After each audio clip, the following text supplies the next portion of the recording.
Hello guys, Wikipedia channel में आपका स्वागत है। आज हम बताने जा रहे हैं समांतर श्रेणी के बारे में। चैप्टर 5 एनसीईआरटी बुक के माध्यम से हम आपको आज समांतर श्रेणी के बारे में बताएंगे। देखते रहिए विकिपीडिया चैनल। जय जिनेंद्र।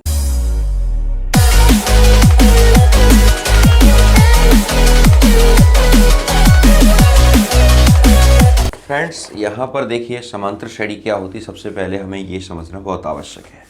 ठीक है, यहाँ मैंने लिखा है एक ऐसी श्रेणी जिसमें प्रत्येक पद अपने पद में एक निश्चित संख्या जोड़ने पर प्राप्त होते हैं। प्रश्न को हम बाद में करेंगे, पहले हम समांतर श्रेणी को समझेंगे। समांतर श्रेणी होती क्या है?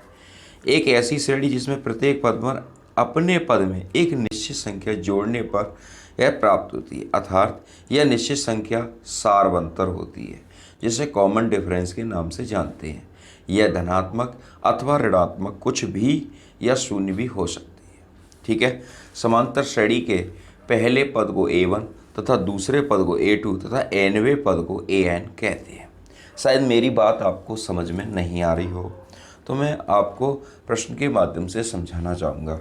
जैसे मैंने यहाँ पे लिखा है 1 2 3 4, यह एक प्राकृतिक संख्या है। इसमें A1 बराबर A2 A3 A4 dot dot AN है। अब हम इसको दूसरी संख्या में से पहली संख्या को घटाते हैं तो एक निश्चित संख्या मिलती है। जैसे 2 में से 1 घटाया मैंने तो 1 मिला, 3 में से 2 घटाते हैं तो 1 मिलता है, 4 में से 3 घटाते हैं 1 मिलता है। यानी ये एक क्या है? कॉमन है। तो वह एक निश्चित संख्या जिसे हम सारवंतर के नाम से जानते हैं, इसे अंग्रेजी में कॉमन डिफरेंस कहते हैं। ठीक है, देखिए जैसे यहाँ पे 2 4 6 8, यहाँ पर देखिए एक दूसरी समांतर श्रेणी है 2 4 6 8। ठीक है, 4 में से 2 को घटाते हैं तो 2 आता है, 6 में से 4 को घटाते तो 2 आता है, 8 में से 6 को घटाते तो 2 आता है। मित्रों, आप समझ रहे होंगे कि ये सारी चीज़ें घटाने पर एक सिमिलर नंबर मिलता है, एक समान नंबर सामने आता है, हमारा फेस करता है। ऐसी श्रेणी को हम समांतर श्रेणी कहते हैं। इनका सारवंतर हमेशा समान रहता है और दी हुई श्रेणी समांतर श्रेणी। समांतर श्रेणी के व्यापक पद को a, a plus D, a plus 2d, a plus 3d plus 4d dot dot से ज्ञात करते हैं। आइए, आपको मैंने समांतर श्रेणी के इंट्रोडक्शन के बारे में बता दिया है। फिर और चीज़ें हम आपको प्रश्न के माध्यम से क्लियर कर देंगे। आइए एक्सरसाइज 5.1 के बारे में जानते हैं कि 5.1 क्या कहता है। 5.1 में क्वेश्चन है, मैंने क्वेश्चन नहीं लिखा है, मैं क्वेश्चन आपके सामने पढ़ दे रहा हूँ जिससे आपका क्लियर हो जाए। आप भी अपनी एनसीईआरटी की बुक रख के बैठें जिससे आपका क्वेश्चन क्लियर हो जाए। ठीक है, क्वेश्चन ये लिखा हुआ है एक्सरसाइज 5.1, निम्नलिखित सारणियों में किन स्थितियों में संबंध संख्याओं को सूची AP है और क्यों है? AP का मतलब समांतर श्रेणी, अर्थमेटिक प्रोग्रेशन इसे बोलते हैं। प्रत्येक किलोमीटर के बाद टैक्सी का किराया, जबकि प्रथम किलोमीटर के लिए किराया 15 रुपये है और प्रत्येक अतिरिक्त किलोमीटर के लिए किराया 8 रुपये। आप प्रश्न को समझ गए ना? प्रत्येक किलोमीटर के बाद टैक्सी का किराया, जबकि प्रथम किलोमीटर के लिए किराया 15 रुपये है, फिर उसके बाद आपको किराया 8 रुपये देना है। आइए प्रश्न की तरफ देखते हैं कि प्रश्न कैसे हो रहा है। यहाँ देखिए, यहाँ पे लिखा है एक्सरसाइज 5.1 में प्रथम किलोमीटर का किराया 15 रुपये है और अतिरिक्त किलोमीटर का किराया 8 रुपये है। तो पहला पद हो जाएगा 15, फिर इसमें हम 15 प्लस 8।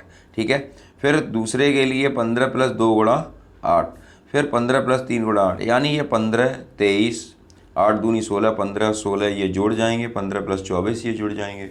यहाँ से आप देखिए 15, 23, 31, 39 इस तरह की सीरीज हमारे सामने आ रही है। यहाँ हम इसको देखिए लेस करके देख सकते हैं। दूसरे पद में से पहले पद को घटाते हैं, 23 माइनस 15 ये आ गया, 31 माइनस 23 आ गया और 39 माइनस 31 आ गया। यह इसका सारवंतर समान है, अतः प्राप्त श्रेणी एक समांतर श्रेणी होगी। ठीक है, अगले क्वेश्चन की तरफ देखते हैं। अगला क्वेश्चन है सेकंड क्वेश्चन 5.1 का। देखिए 5.1 का क्वेश्चन, किसी बेलन में उपस्थित हवा की मात्रा जबकि वायु निकालने वाला पंप प्रत्येक बार बेलन की शेष हवा का 1/4 भाग बाहर निकाल देता है। एक सिलेंडर है जिसमें उपस्थित हवा की मात्रा जबकि वायु निकालने वाला पंप प्रत्येक बार बेलन की शेष हवा का 1/4 बाहर निकाल देता है। आइए यहाँ पर प्रश्न को करते हैं। देखिए यहाँ पर लिखा है मैंने, माना बेलन में उपस्थित हवा की मात्रा कितनी है, x है। ठीक है, बेलन में निकालने वाली हवा बेलन में उपस्थित हवा की मात्रा x, बेलन में निकालने वाली हवा x/4। यहाँ से हवा भरी है x/4 निकल जाएगी, ये 3x/4। अब 3x/4 में से x/4 निकल जाएगी, ये आपका x/4 आ रहा है। यानी यह सारव अंतर जो है इस समीकरण का समान नहीं आ रहा, क्योंकि 3x/4 में से x/4 घटाएंगे तो ये आ जाएगा 2x/4। ठीक है, फिर इसी तरह से x/2 आ गया, इसमें से x/4 घटाएंगे तो x/4। यानी ये सारवंतर समान नहीं आ रहा। या हमें समांतर श्रेणी को पहचानना है कि ये समांतर श्रेणी है भी या नहीं है। दी हुई श्रेणी समांतर श्रेणी नहीं है, अतः दी हुई से ठीक है, अतः इसका सारवंतर समान नहीं है। ठीक, अगले प्रश्न की तरफ बढ़ते हैं। अगला प्रश्न देखिए, यहाँ पर प्रश्न है, यहाँ पर प्रत्येक मीटर की खुदाई के बाद एक कुआं खोदने में आई लागत, थोड़ा जूम कर दे रहा हूँ आपको, प्रत्येक मीटर की खुदाई के बाद एक कुआं खोदने में आई लागत जबकि प्रथम मीटर की खुदाई की लागत 150 रुपये, बाद में प्रत्येक खुदाई की लागत 50 रुपये बढ़ती जाती है। देखिए, प्रथम मीटर की खुदाई 150 रुपये, बाद में 50 रुपये बढ़ती जाएगी, तो पहले नंबर पर 50 हो गया। देखिए, प्रथम मीटर की खुदाई जो है वो 15 रुपये है, बाद में प्रत्येक मीटर की खुदाई 150 रुपये।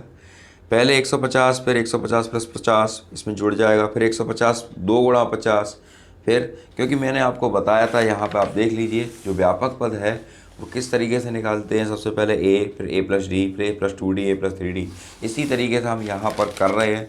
देख लीजिए आप, पहले a, फिर a+d, फिर a+2d, a+3d, इस नियम के अकॉर्डिंग हम इसका व्यापक पद निकालते जाते हैं। अब जैसे मैंने ये श्रेणी बनाई है क्योंकि इसका सारवंतर समान, जैसे 200 में से 150 को घटाते 50 मिलेगा, 250 में से 200 घटाते हैं तो 50 मिलेगा, 300 में से 250 घटाते हैं तो 50 मिलेगा, अतः इसका सारवंतर समान है, अतः यह समांतर श्रेणी है। नेक्स्ट क्वेश्चन है, देखिए नेक्स्ट क्वेश्चन, यहाँ बस हमें ये पहचाना है ये समांतर श्रेणी है या नहीं है। अगला नेक्स्ट क्वेश्चन देखिए, यहाँ पर खाते में प्रत्येक वर्ष का मिश्रधन जबकि 10,000 की राशि का 8% की दर से चक्रवृद्धि ब्याज जमा किया जाता है। प्रश्न है, खाते में प्रत्येक वर्ष का मिश्रधन जबकि 10,000 रुपये की राशि का 8% वार्षिक दर से चक्रवृद्धि ब्याज जमा किया जाता है। आइए प्रश्न को करते हैं। मूलधन 10,000 रुपये, दर 8% है, समय 1 बार, 2 बार, 3 बार, 4 बार से लगातार वर्ष भरा जा रहा है। चक्रवृद्धि ब्याज बराबर मिश्रधन मूलधन 1 + दर बट्टे 100 पावर समय। ठीक है, तो यहाँ 10,000 1 + 8/100 ये निकल के आ रही है, जो राशि निकल के आ रही है 8/100 पे पावर 1 पहले वर्ष के लिए। तो 10,000, ठीक है, पहले वर्ष में हमने 10,000 भरा, फिर 10,000 के बाद 10,000 मूलधन 1 + दर बट्टे 100, इसको हमने सॉल्व किया, 2 चौक 8, 2 पंजे 10, 50, फिर 4 को काटा हमने 2 बार, 50 को काटा 25 बार, 1 + 2/25। ठीक है, तो 25 का एलसीएम लिया, 25 से कम 25, 25 और 2 27, ये आ गया 27/25। ठीक, ये एक वर्ष के लिए है। फिर दूसरे वर्ष के लिए 2 बार 27/25 का गुणा करेंगे, ऐसे ही 3 बार ब्याज पर जमा की जाती है। ठीक है, इसका सारवंतर समान नहीं है। क्वेश्चन नंबर दूसरे का पहला देखिए, यहाँ पर दी हुई समांतर श्रेणी के प्रथम 4 पद ज्ञात करने। 4 पद कैसे ज्ञात करने, मैंने आपको बताया था, a+d, a+2d, a+3d। सबसे पहला पद है 10, फिर 10 + 10, फिर 10 + 2 × 10, 10 + 3 × 10, इसी तरह 10, 20, 30, 40। इस तरीके से पहला प्रश्न ये क्लियर हुआ। सेकंड क्वेश्चन है, यहाँ पर सेकंड क्वेश्चन में लिखा है a बराबर -2 और d बराबर 0 दे रखा है। समांतर श्रेणी के प्रथम 4 पद बनाने, a+d, a+2d, a+3d। ठीक है, -2, -2 + 0, -2 × -2 + 3 0, ये समांतर श्रेणी बन के आ रही -2, -2, -2। ठीक है, अगले प्रश्न की तरफ चलते हैं। देखिए यहाँ पर 4 पद इसमें भी बनाने, a बराबर 4, d बराबर -3, a+d, a+2d, a+3d के अनुसार हम बनाएंगे। a बराबर 4, 4 - 3, 4 + 2 × -3, 4 + 3 × -3। ठीक है, 4 1 4 -6 4 -9। ठीक है, इस तरीके से 4 1 4 -2 -5। नेक्स्ट लास्ट क्वेश्चन है इसका, सेकेंड लास्ट क्वेश्चन है 4। ए बराबर -1 दे रखा है, डी बराबर 1/2 दे रखा है। इसी तरीके से प्रश्न को हम करेंगे। ए बराबर -1 यानी a a plus D, a plus 2d, a plus 3d। ए बराबर -1 -1 1 प्लस 1/2 -1 2 इंटू 1/2 -1 3 प्लस 1/2 -1 2 प्लस 1/2। ठीक है, -1 में से आधा घटाएंगे तो माइनस का आधा बचेगा। -1 2 गुणा 1/2 से 2 घट गया, ये 0 बचा। ये बचा -2 प्लस 3/2 1 -1/2 0 1/2। ठीक है, लास्ट क्वेश्चन देखिए यहाँ पर। ए बराबर -1.25, डी बराबर 0.25, ए प्लस डी, ए प्लस 2d, ए प्लस 3d। इसी तरीके से सारे करने हैं हमें। -1.25 -1.25, फिर इसमें डी को हम ऐड करेंगे -0.25 -1.25 प्लस 2 इंटू -0.25। इस तरीके से ये प्रश्न को किया है। -1.25 1.25 माइनस का और -2.25, इसको ऐड करेंगे तो ये वैल्यू आ जाएगी -1.50। नेक्स्ट है -1.25 इंटू 25 दूनी होते हैं 50, ये आ गए 50, इसमें ऐड करेंगे तो 1.75 बन जाएगा। ठीक है, इसी तरीके से देखिए 25 या 75, यहाँ देखिए 1.25 -7.5, ये हो गया 2। ठीक है, नेक्स्ट क्वेश्चन के लिए अगली वीडियो में हम आपको बताएंगे। देखते रहिए विकिपीडिया चैनल। जय जिनेंद्र, जय हिंद, जय भारत।